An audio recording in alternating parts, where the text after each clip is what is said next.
जय भीम जय भीम जय भीम जय भीम जय भीम लाडक्या की आम्हाला संविधान भवन निर्माण करायचं आहे आणि त्याला 15 कोटी रुपये लागणार आहेत। मी आत्ताच पालकमंत्र्यांशी बोललो, पालकमंत्र्यांना सांगितलं की तुम्ही डीपीसी मधनं 5 कोटी रुपये द्या, राज्याकडनं मी 10 कोटी रुपये देतो। अशा पद्धतीनं 15 कोटी रुपयाचं संविधान घटनेचे शिल्पकार डॉक्टर बाबासाहेब आंबेडकरांच्या नावाला साजेल असं या अहिल्यानगरमध्ये लवकरच पूर्णत्वाला जाईल।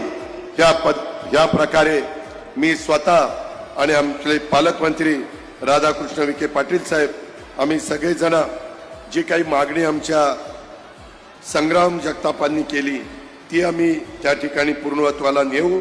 मुंबई चैतन्य भूमीजवळ इंदू मिलच्या जागेवर आपण सगळेजण मिळून डॉक्टर बाबासाहेब आंबेडकरांचं आंतरराष्ट्रीय दर्जाचं भव्य स्मारक उभारतोय।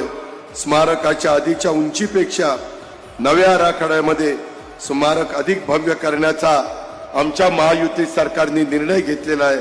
हे स्मारक लवकरात लवकर पूर्ण करण्याचा आमचे मुख्यमंत्री, दोन्ही उपमुख्यमंत्री आणि आमच्या सगळ्या मंत्रिमंडळाचा मनापासूनचा प्रयत्न आहे।